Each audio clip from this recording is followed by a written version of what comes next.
Buenas tardes a todos. Un saludo muy entrañable a todos los miembros de la Escuela de Espiritualidad que me seguís en estos temas y a todos los que nos seguís también desde Colombia, desde Italia, desde España, desde Ecuador y desde Chile. A todos un abrazo muy entrañable y un deseo de que estéis todos sanos, sin coronavirus. El tema de hoy es la segunda parte del tema de la otra vez que hemos tratado, el tema de la filiación divina en las religiones históricas y en la religión católica. Es decir, la otra vez nos hacíamos la pregunta de si todos los seres humanos, sin exclusión alguna, son hijos de Dios.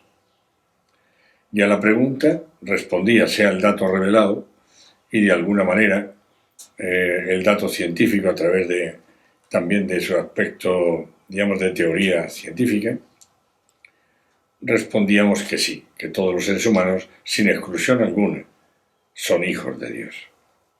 La segunda pregunta que nos hacíamos, bueno, si es así, ¿en qué consiste? ¿Y cuál es la diferencia ahora entre la gracia santificante o la filiación santificante y la filiación constitutiva, que es filiación para todos los seres humanos? La filiación santificante es para los católicos.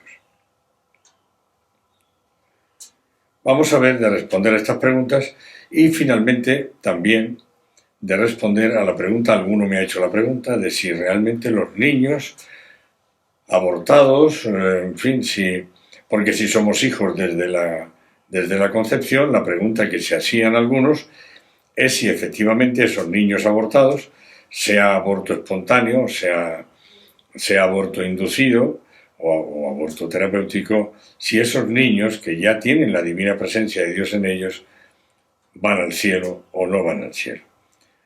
Bien, vamos a intentar dar respuesta fundamentalmente a estas tres preguntas. Filiación constitutiva para todos los seres humanos, filiación santificante, el mundo de la gracia santificante para los católicos, en qué consiste y si realmente van al cielo o no van al cielo todos estos niños abortados, que no han visto todavía la luz. ¿Cómo explicamos el inicio del ser humano? A través, decía antes, del dato revelado y a través de una teoría aproximada dentro del ámbito científico. ¿La integridad del ser humano se puede explicar por evolución? ¿Todo lo que hay en el ser humano es evolutivo?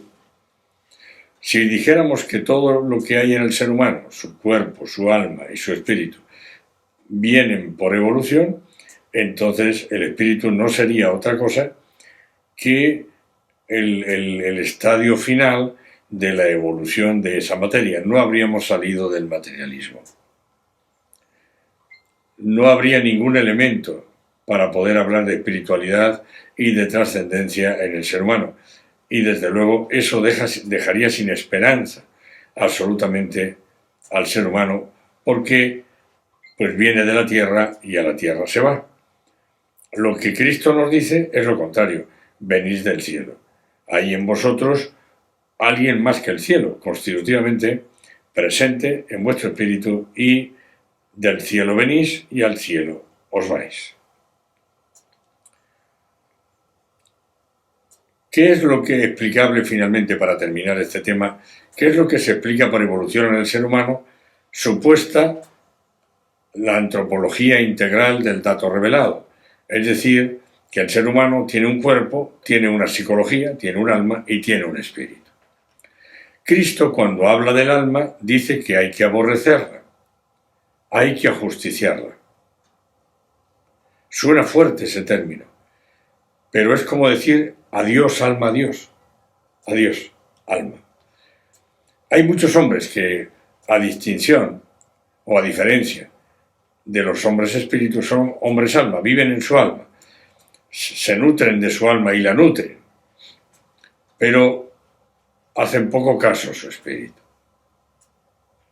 Cristo, cuando habla del alma, dice que hay que aborrecerla, pero en la cruz dice: Padre, en tus manos pongo mi espíritu. No dice pongo mi alma. Si miramos bien, con detención, el Magníficat de la Virgen María, dice: mi alma engrandece al Señor y mi espíritu exulta en Dios mi Salvador. También en el Magnífica de la Virgen María hay una distinción antropológica entre el alma y el espíritu. Son tres entes que tiene el ser humano, o digámoslo así de otra manera, tres estratos de un mismo ente, donde el cuerpo está abierto a la psicología, abierto a la vida, abierto a la psicología está abierta al espíritu y el espíritu está abierto a Dios. Si no fuera así, pues seríamos espíritu en cuanto a espíritu y ahí terminaría todo y bueno, efectivamente tendrían razón aquellos que dicen que el espíritu es el estadio final de la evolución de la materia, desde la cual un día, según ellos, habríamos nacido.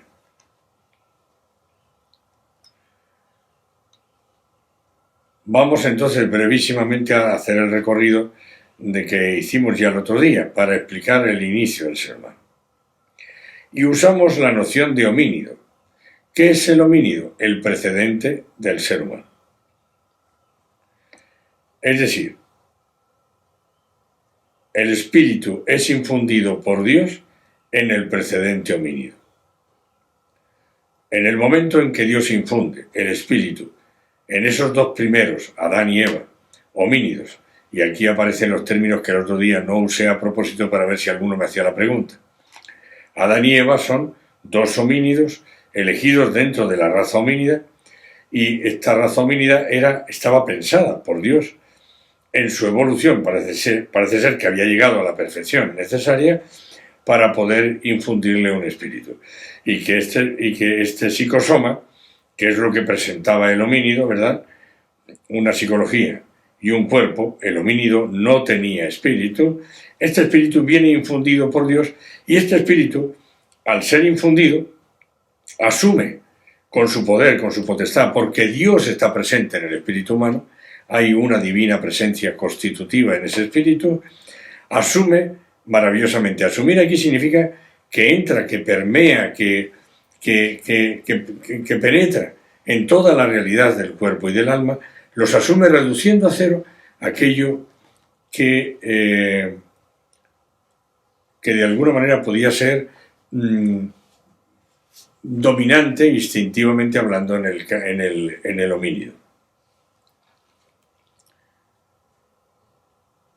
Los homínidos en ese instante desaparecen, no es que nos quedó alguno por ahí metido en alguna caverna y después hemos dicho, no, los homínidos desaparecen en ese instante.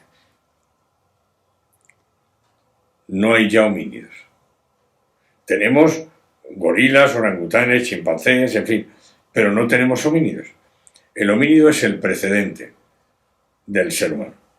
La persona o espíritu asume, reduciendo a cero, con su infuso, el homínido, las funciones hominoideas, que asumía el homínido como forma de un ser viviente.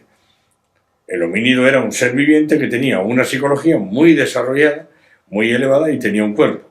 En ese psicosoma viene infundido el espíritu y reduce a cero la forma precedente del homínido.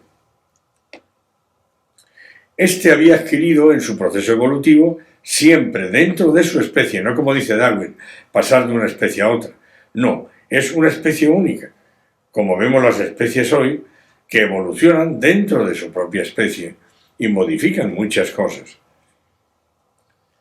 Bueno, esta era una raza, los homínidos, prevista por Dios para infundiéndoles un espíritu, crear al ser humano, una segunda creación. Este habría adquirido en este proceso evolutivo siempre dentro de su especie la madurez necesaria para que se le pudiera infundir un espíritu.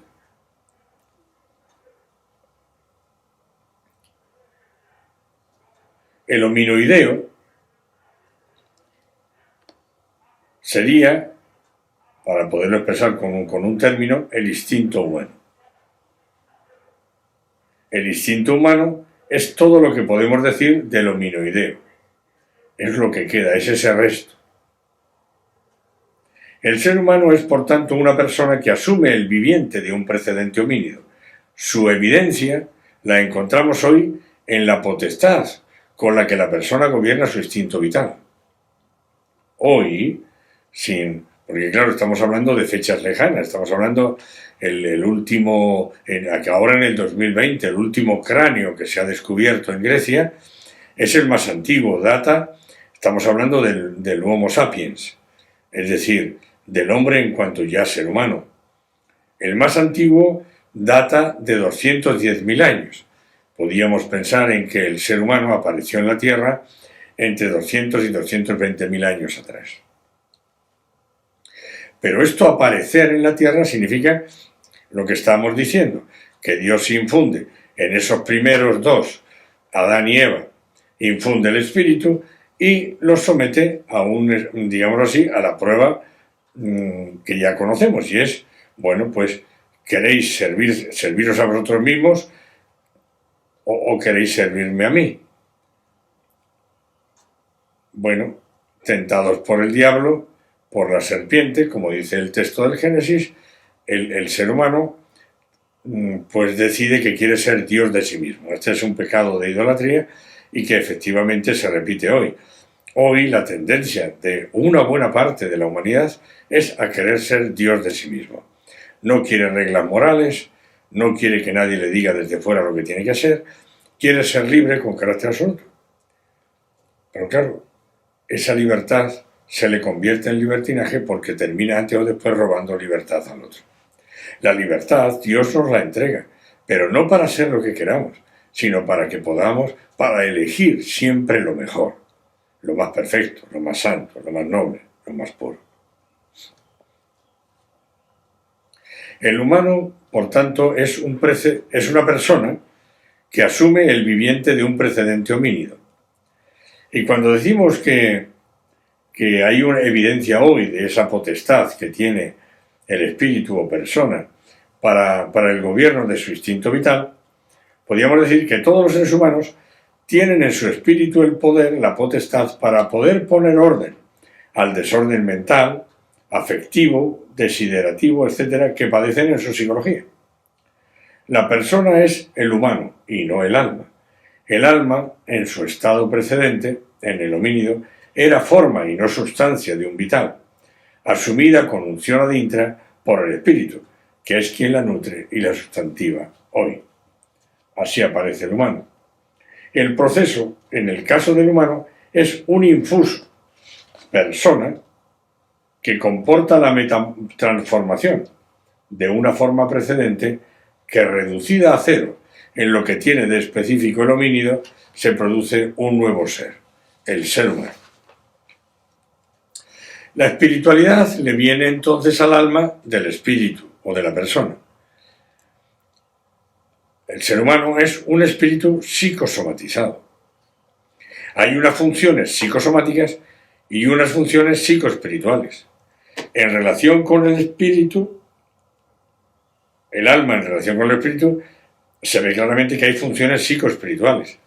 Y en relación con el soma hay funciones psicosomáticas. ¿Cuál es, en definitiva, el sentido que tiene el alma humana o el psiquismo, la psique? El alma es un psíquico vital. En su primera creación, el homínido, el alma está vacía de espíritu, no tiene espíritu. El homínido no tiene espíritu, tiene solo cuerpo y alma o psique. El psiquismo homínido es en definitiva el precedente histórico al que Dios, infundiéndole, y esta sería la segunda creación, un espíritu o persona, transforma al mismo tiempo el alma de un homínido en sustancia de un espíritu.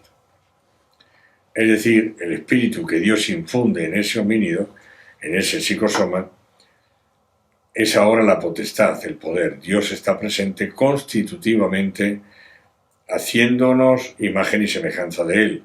Está constitutivamente en nuestro espíritu. Dios está presente constitutivamente en nuestro espíritu y además poniendo en nuestro espíritu todo lo que Él es divinamente, a nivel divino, en nosotros a nivel deitático, a nivel místico, a nivel finito, porque somos finitos, pone exactamente lo mismo que es Él. Pero claro, resulta finito en nosotros porque nosotros somos finitos. Es por esto que somos imagen y semejanza de las personas divinas y es por esto que somos personas. La creación del ser humano con la que Dios procedió tiene pues un término: creación transformológica. Lo transformado es el homínido. Este no es un supuesto, es un hecho. El alma recibe del espíritu la interpretación espiritual de sus operaciones y son carácter del espíritu. El espíritu o persona es infundido en un homínido con su hominoideo. Las formas, ya lo sabemos, no se aniquilan, se transforman. La transformación comporta, por su parte, la reducción a cero, no aniquilación, sino reducción a cero del específico homínido con el que denunciamos el procedente humano.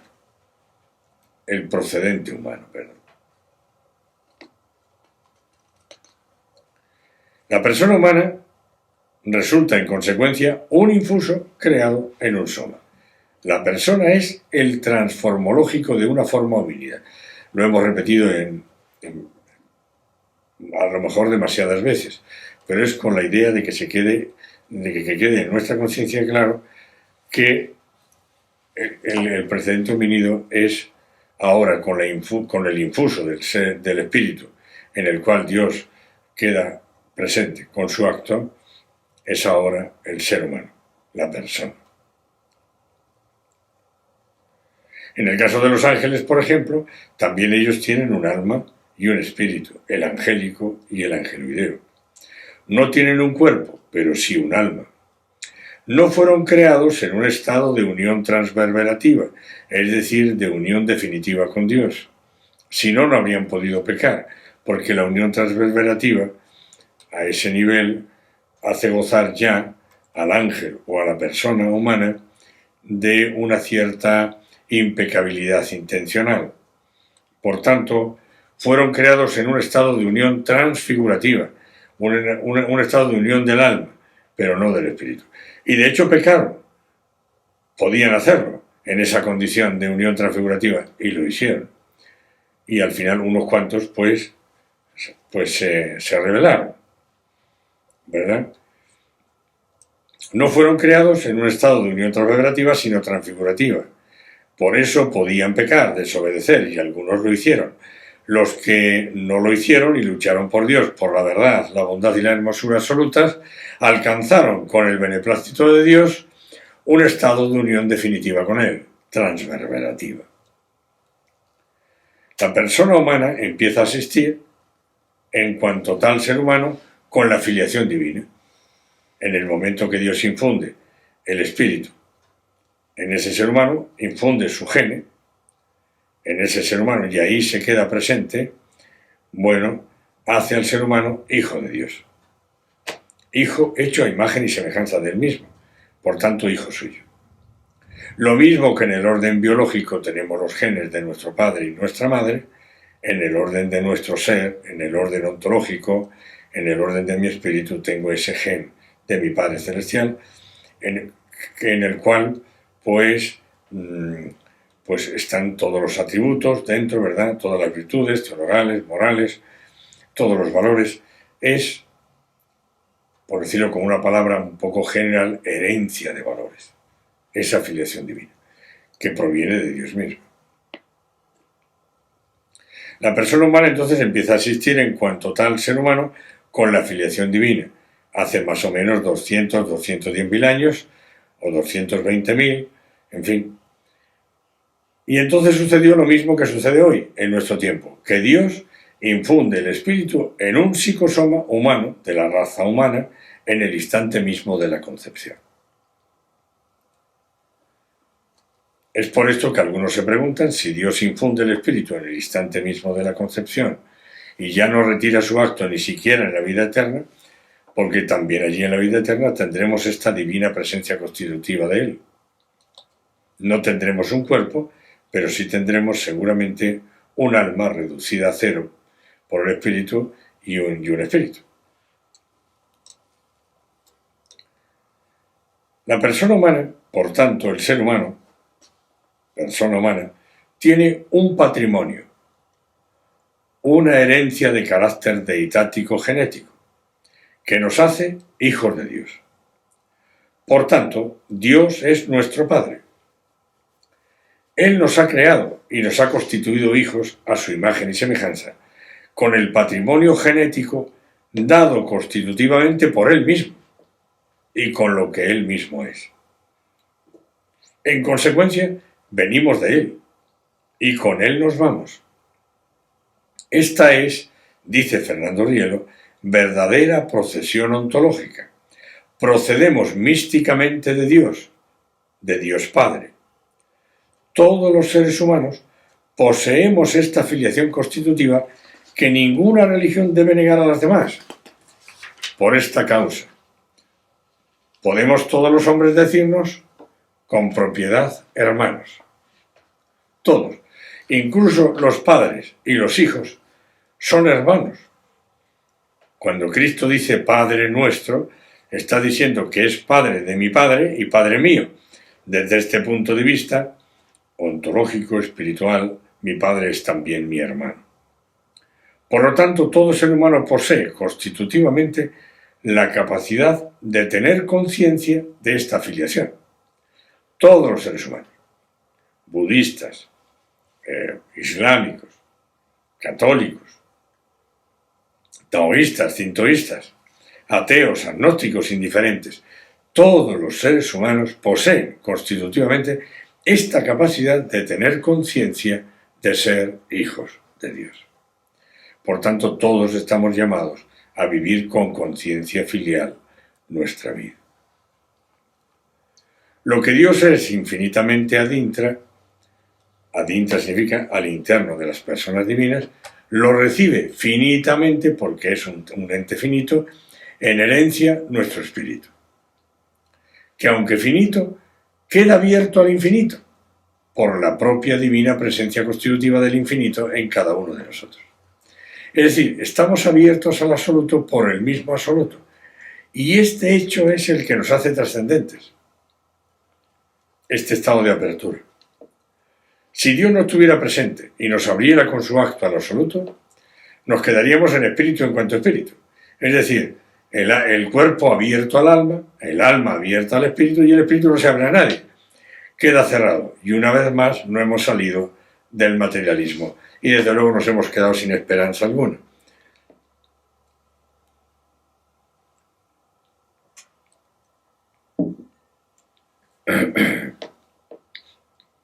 Esta filiación constitutiva que tiene como término a Dios Padre es propiedad de todas las religiones, sin excepción alguna, pues todos los seres humanos son constituidos hijos desde el mismo momento de su concepción.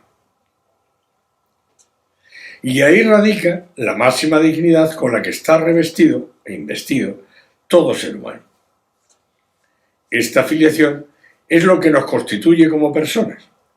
Si tenemos en herencia biológica unas características complejas, unos aspectos paternos o maternos que dominan unos sobre otros, también tenemos en el campo del espíritu, de nuestro espíritu y de nuestra alma, el germen de lo que es una filiación heredada, que es a su vez haber heredado la paternidad del Padre.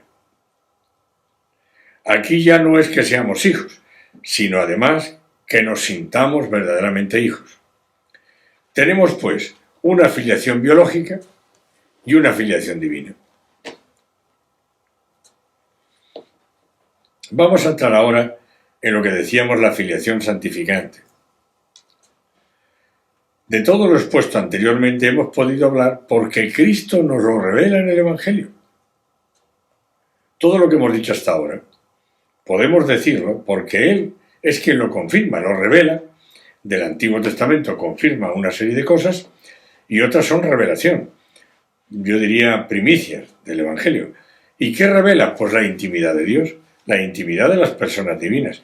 Cristo en cada palabra que dice está revelando la intimidad de las personas divinas, cómo se aman, cómo se quieren, cómo se comunican, cómo se hablan, el amor con que viven entre ellas. Pensad que todo eso que estamos diciendo ahora mismo es lo que Dios pone en el ser humano. Si Él es verdad, bondad y amor absoluto, pues pone eso, hermosura, o amor, verdad y bondad en el ser humano. En nosotros resulta finito porque somos finitos, en él divino porque es divino y absoluto. ¿Qué sería entonces la filiación dentro del ámbito de la Iglesia Católica? Lo que llamamos filiación santificante. Es elevación de la filiación constitutiva, esa que tienen todos los seres humanos, al orden cristológico o salvífico, adquirida en el bautismo por los méritos de la redención de Cristo. En San Juan encontramos en el primer capítulo esta afirmación. Dice: y a cuantos lo acogieron, dio el poder de llegar a ser plenamente hijos de Dios. Es decir, la plenitud de la filiación divina está en este acogimiento de Cristo, en este acogerle a Él con todo lo que Él es, su persona divina, con dos naturalezas, una humana y otra divina, pero con todo lo que Él es. Con la gracia santificante, que es la que Cristo nos otorga, el ser humano puede llevar a plenitud su filiación divina.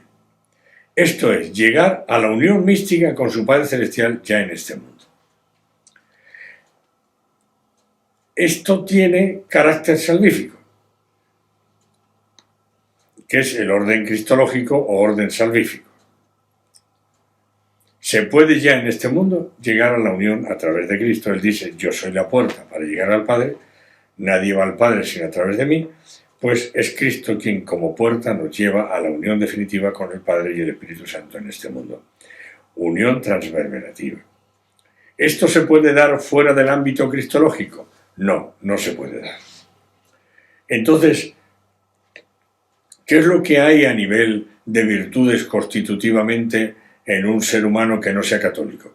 Pues constitutivamente en un ser humano que no sea católico tiene una expectativa, tiene una creencia y tiene un amor.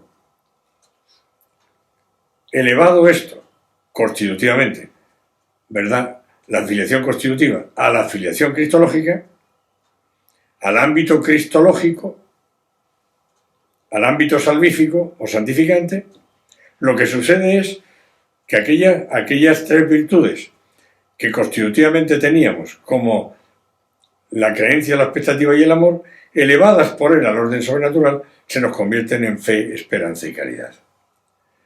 La creencia se nos convierte en fe.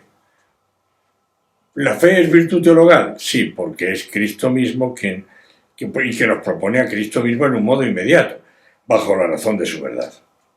La esperanza se nos convierte ahora en virtud teologal, la que era una expectativa que hay en todo ser humano. Bien, esta fe teologal de la esperanza nos propone también a Cristo en un modo inmediato bajo la razón de su bondad. Y el amor que en todo ser humano existe, porque todos amamos a los seres humanos y podemos amar y hasta dar la vida por alguien en la guerra, aunque no creamos, ese amor se nos convierte en caridad. Ahora la caridad ya no es el amor humano, es más que el amor humano. El amor humano, simple amor humano, es el amor propio que todos tenemos, pues todos los seres humanos lo tienen. Y con ese, pues amamos a los demás, muy mal. Porque, claro, el Antiguo Testamento dice: ama al prójimo como a ti mismo. Pero es que nos amamos tan mal a nosotros mismos que así amamos al prójimo. En el Nuevo Testamento ya Cristo no dice eso, dice: amaos unos a otros como yo os he amado. El modelo ahora en el cristianismo del amor a los demás es Cristo mismo, es el amor divino, no nuestro pobre e imperfecto amor humano. Por tanto, ese amor que tiene el ser humano lo reduce prácticamente, lo va reduciendo, el amor divino, el amor de Cristo, y vamos comunicando a los demás el amor divino, no tanto nuestro pobre amor humano. Cuando dice Cristo: os doy un mandamiento nuevo, que os améis unos a otros como yo os he amado, lo nuevo del mandamiento está en como yo os he amado, porque eso es lo nuevo. La gente se ha amado siempre, se ha amado mal, pero se han amado siempre. En el cristianismo, fuera del cristianismo, ateos, agnósticos, indiferentes, todos se han amado. ¿Y con qué amor podían amar? Pues con el que tenían, el amor constitutivo. Y ese amor que que podía haberse depurado, podía haberse purificado del amor propio, pero la mayoría de las veces no lo hemos hecho. Y entonces resulta, os voy a poner un ejemplo práctico. Supongamos que, en el caso mío, por ejemplo, como misionero, un día, hace muchísimos años, Cristo me llamó. Y pues me llamó y me dijo, bueno, pues te vas a convertir en misionero. En fin, un evangelizador que va a ir de un lugar a otro del planeta, pues comunicando mi evangelio. Y yo digo, perfecto. Bueno, pues tendrás que dejar a tu padre y a tu madre, tendrás que dejar lo que tienes entre manos, tu trabajo incluso, y lo tuve que dejar. Tendrás que dejar, pues, la cuenta corriente que tienes en el banco. Vas a tener que dejarlo todo, incluso las tierras, la casa, en fin, lo que tengas. Bueno, y yo digo, maravilloso, hoy estoy aquí en Chile, han pasado pues casi 50 años de este hecho, pero resulta que analizo mi vida y me he dejado todo eso. Y es evidente porque estoy aquí, pero me quedé con el amor propio, con el amor de mí mismo. El amor por el cual yo sigo queriendo ser el centro del amor. Y entonces pues no he hecho nada. La verdad es que ¿a qué me serviría haber dejado todo si al final me quedo con el amor de mí mismo, el amor propio? Por eso Cristo nos dice con tanta fuerza, amaos por favor con el amor mío, no con el vuestro. Amaos unos a otros como yo os he amado. En el Nuevo Testamento ya no somos nosotros el modelo del amor a nadie, es Él el modelo. En el Antiguo Testamento sí que somos el modelo del amor a los demás. Ama al otro como te amas a ti mismo. En el Nuevo Testamento es amarnos unos a otros como Él nos ha amado. Cristo es ahora el modelo al cual hay que mirar para poder amar a los demás y para hacerlo bien, para hacerlo con el amor de Él, no con el nuestro. Y basta una mirada honesta, intelectualmente hablando, a nuestro amor, el amor de cada uno, empezando por el mío, que es enormemente imperfecto. Y uno ve cuánta imperfección tiene el amor propio de cada uno. Y repito, basta hacer un poco de turismo, como dice Fernando Rielo, por nuestra alma para darse cuenta de cuánta imperfección tiene el amor de cada uno, el amor propio. Es necesario dar el salto, unirse a Cristo y hacer el esfuerzo para proyectar el amor de Él sobre los demás, el amor divino, no nuestro pobre e imperfecto amor humano. ¿Qué significa entonces filiación divina? Pues sencillamente que somos hijos del Padre. A la pregunta ¿cuál es nuestro origen y nuestro destino último? Fernando Rielo responde que tenemos un Padre absoluto, infinito y eterno, que nos ha pensado desde siempre y que he estado desde siempre en su mente como idea, que iba a verificar un propósito acerca de mí y que me iba a traer a este mundo. Somos hijos de un Padre. ¿Qué tiene que hacer un hijo? Cuidar a su padre, dedicarnos a él, darle a conocer, ser hijos suyos, es la más alta dignidad que tenemos y es nuestro destino. El primer derecho de todo ser humano es de la filiación mística con el Padre. Una tercera pregunta, ¿cómo vivió Cristo su filiación divina? El testamento de Cristo fue dar testimonio del Padre. Jesucristo es el primero de todos los hijos del Padre, no cronológicamente, sino desde su misma persona divina, ya que siempre fue hijo. En este sentido, es hijo único del Padre. Y como verbo encarnado, como hombre, es el primogénito. Cristo, ante todo y sobre todo, nos revela al Padre. Más aún, Él y el Padre son una y la misma cosa. Juan 10:30. El modo como Cristo habla del Padre habla al Padre y del Padre, su intimidad divina con Él fue única y absoluta. La nuestra es mística, la de Él fue divina. Él nos enseña a dirigirnos al Padre, en Mateo 6:6, y nos manda que lo demos a conocer. Cristo muere en la cruz por haber dado testimonio de su filiación divina. Mateo 26, 64. Y por hacerse una misma cosa con el Padre, Juan 17, 4. Todo lo que hizo Cristo en su vida fue solo por la gloria del Padre, nada más. Como Cristo, por Él y en Él, debemos también nosotros glorificar al Padre y dar testimonio de Él.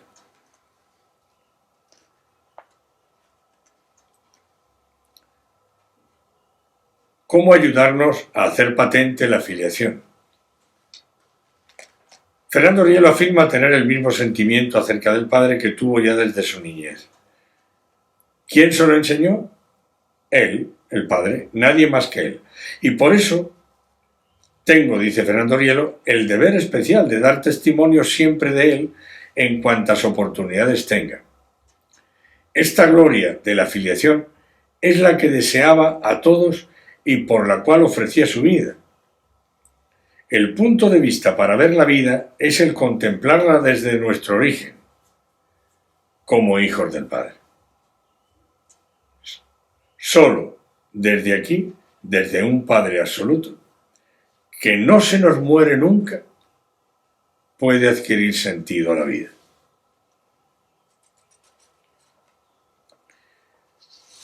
Vamos a ver en un momentito lo que decíamos para terminar brevemente con esto, sobre esa pregunta que había hecho alguno de si los niños no bautizados van al cielo o al limbo. Mi respuesta es, de acuerdo con la doctrina del magisterio de la Iglesia, no existe el limbo. La razón la expresa Cristo en el Evangelio. En la vida eterna seréis todos como los ángeles. Su proposición, dice Fernando Rielo, es categórica. No existe el limbo de los niños por la sencilla razón de que después de la muerte ya no hay niños. La niñez es una noción con la que se denuncia exclusivamente un momento en el proceso biológico del ser humano. Hago extensivo el aserto. No existen después de la muerte niños, ni adolescentes, ni viejos, ni rubios, ni morenos, ni casados. O no casados. La prensa no puede insertar, en definitiva, una esquela en la que notifique que ha entrado en el cielo un niño de 2 años, de cabellos rubios, con 7 kilos de peso y su tosferina. Razón. Ese niño se dejó en este mundo la cabellera, los 2 años, los 7 kilos y la tosferina, para evocador recuerdo de sus atribulados padres. ¿Qué es lo que ha entrado en el cielo?